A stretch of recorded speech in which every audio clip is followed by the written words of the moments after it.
एक तरफ ओबीसी सड़कों पर है तो दूसरी तरफ भाजपा के द्वारा धार्मिक तुष्टीकरण का कार्ड खेला जा रहा है। वहीं आरएसएस की मां कांग्रेस भारत जोड़ो यात्रा पर है। इस यात्रा में पिछड़ा और अनुसूचित जाति के लोग कहाँ हैं, एक अलग विषय है। इस पर फिर कभी विस्तार से चर्चा होगी। हाल ही में कांग्रेस नेता राहुल गांधी के द्वारा सावरकर पर एक ऐसी बयानबाजी की जाती है जो सभी को पता है, जिस पर आए दिन खुलासा होते रहता है, जो शायद आपको भी नहीं पता, जिस पर मेन स्ट्रीम मीडिया चर्चा तक नहीं करना चाहती। मैं उसी पर चर्चा करूंगा। मध्य प्रदेश और उत्तर प्रदेश में ओबीसी के द्वारा सड़कों पर तानाशाही के खिलाफ बिगुल फूंका जा चुका है। सोशल मीडिया पर हजारों फोटो और वीडियोस देखे जा सकते हैं। उत्तर प्रदेश में राष्ट्रीय पिछड़ा वर्ग मोर्चा के द्वारा जाति आधारित जनगणना न कराने के विरोध में 29 नवंबर को भारत बंद का ऐलान किया गया है। जातिगत जनगणना की जब बात आई है तब देश में भाजपा और कांग्रेस के द्वारा एक नए मुद्दे को जन्म दिया गया है।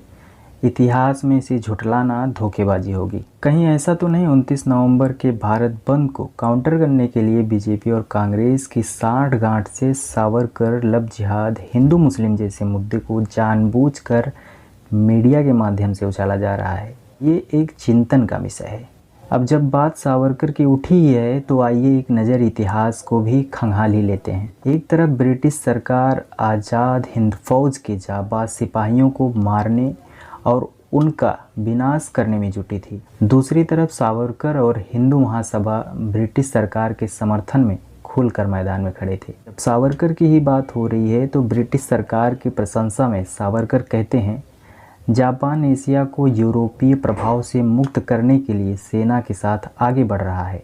ऐसी स्थिति में ब्रिटिश सरकार को अपनी सेना में बड़ी संख्या में भारतीयों की ज़रूरत है और हिंदू महासभा को उसकी मदद करनी चाहिए। जब द्वितीय विश्व युद्ध के दौरान सुभाष चंद्र बोस देश की आज़ादी के लिए विदेशी समर्थन जुटाने की कोशिश कर रहे थे, तब सावरकर अंग्रेज़ों को पूर्ण सैनिक सहयोग की पेशकश कर रहे थे। अंग्रेज शासकों के साथ सहयोग करने की अपनी नीति को इन शब्दों में खुलासा करते हैं, देश भर के हिंदू संगठनवादियों को दूसरा सबसे महत्वपूर्ण और अति आवश्यक काम यह करना चाहिए कि हिंदुओं को हथियार बंद करने की योजना में अपनी पूरी ऊर्जा और कार्रवाइयों को लगा देना चाहिए। ऐसा सावरकर कहते हैं।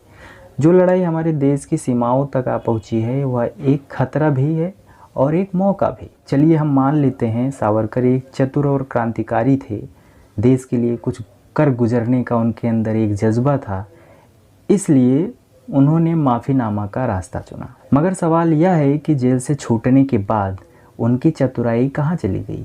देश के लिए कुछ कर गुजरने का जो जज्बा था वो कहाँ चला गया? सावरकर के प्रति किसी को भी अपनी श्रद्धा रखने का अधिकार है, पर सावरकर का घोर समर्थक भी इन तथ्यों से मुंह नहीं मोड़ सकता कि अंडमान जेल से मुक्त होने के लिए सावरकर ने कई माफ़ीनामे ब्रिटिश सरकार को दिए थे और ब्रिटिश सरकार ने सावरकर को कुछ शर्तों के साथ जेल से छोड़ा था। सावरकर के माफ़ीनामे के कुछ उदाहरण जो मैं आपको क्रम अनुसार बताने चल रहा हूँ। माफ़ीनामा 1, सरकार अगर कृपा और दया दिखाते हुए मुझे रिहा करती है तो मैं संवैधानिक प्रगति और अंग्रेजी सरकार के प्रति वफादारी का कट्टर समर्थक रहूँगा, जो उस प्रगति के लिए पहली शर्त है।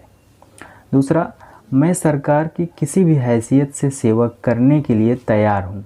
जैसा मेरा रूपांतरण ईमानदार है, मुझे आशा है कि मेरा भविष्य का आचरण भी वैसा ही होगा।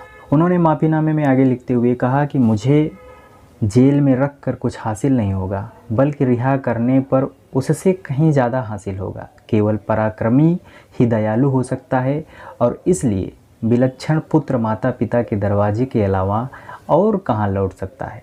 सावरकर आगे लिखते हैं माफ़ीनामे में कि मेरे प्रारंभिक जीवन की शानदार संभावनाएं बहुत जल्द ही धूमिल हो गई। यह मेरे लिए खेद का इतना दर्दनाक स्रोत बन गई है कि रिहाई एक नया जन्म होगा। आपकी ये दयालुता मेरे संवेदनशील और विनम्र दिल को इतनी गहराई से छू जाएगी कि मुझे भविष्य में राजनीतिक रूप से उपयोगी बना देगी। अक्सर जहाँ ताकत नाकाम रहती है, उदारता कामयाब हो जाती है। मैं और मेरा भाई निश्चित और उचित अवधि के लिए राजनीति में भाग नहीं लेने की शपथ लेने के लिए पूरी तरह तैयार हैं। इस तरह की प्रतिज्ञा के बिना भी खराब स्वास्थ्य की वजह से मैं आने वाले वर्षों में शांत और सेवानिवृत्त जीवन जीने का इच्छुक हूँ। अब सक्रिय राजनीति में प्रवेश नहीं करूंगा, ऐसा सावरकर ने माफीनामे में क्रमवार लिखा। लेकिन सावरकर ने 1937 में सक्रिय राजनीति में प्रवेश किया, पर आज़ादी के लिए नहीं, यूरोप के फासिस्ट राष्ट्रवादी मॉडल पर भारत को ले जाने के लिए, भारत को तोड़ने के लिए उन्हें साथ मिला जिन्ना का एक नया सिद्धांत गढ़ा गया, द्विराष्ट्रवाद, यानी हिंदू और मुस्लिम अलग अलग राष्ट्र। अभी हाल ही में भारत जोड़ो यात्रा के दौरान एक प्रेस कॉन्फ्रेंस में कांग्रेस नेता राहुल गांधी ने सावरकर के माफीनामे के दस्तावेज को मीडिया के सामने लहराते हुए दिखाया और इसी मुद्दे पर बवाल मच गया है। आपको बता दें कि विनायक दामोदर सावरकर को वीर सावरकर बनाने में सबसे बड़ा योगदान अगर किसी का है तो वह कांग्रेस पार्टी का योगदान। मोहनदास करमचंद गांधी की हत्या में नाथूराम गोडसे समेत सावरकर का भी नाम सामने आया था। सावरकर को गिरफ्तार कर गोडसे और अन्य दोषियों पर हत्या का मुकदमा चला। तब नेहरू प्रधानमंत्री थे, सरकार कांग्रेस की थी, फिर भी सावरकर को सजा नहीं दिला सके।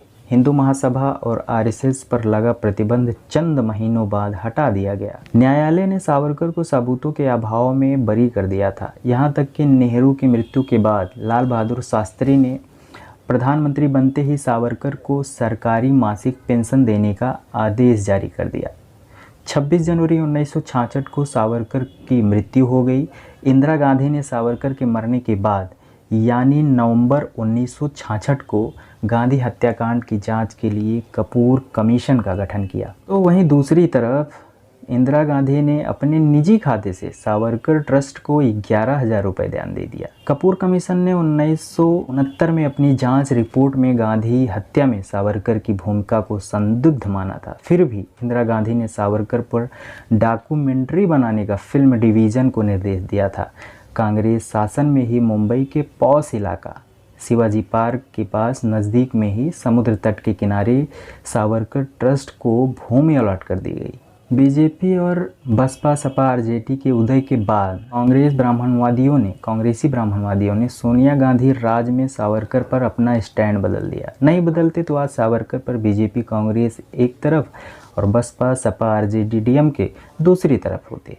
यानी कि कह सकते हैं कि कांग्रेस ने खाद पानी देकर विनायक दामोदर सावरकर को ब्रांड वीर सावरकर बनाने का काम किया। चैनल पर नए हैं तो चैनल को सब्सक्राइब कर लें, ज़्यादा से ज़्यादा शेयर करें। बहुत बहुत धन्यवाद।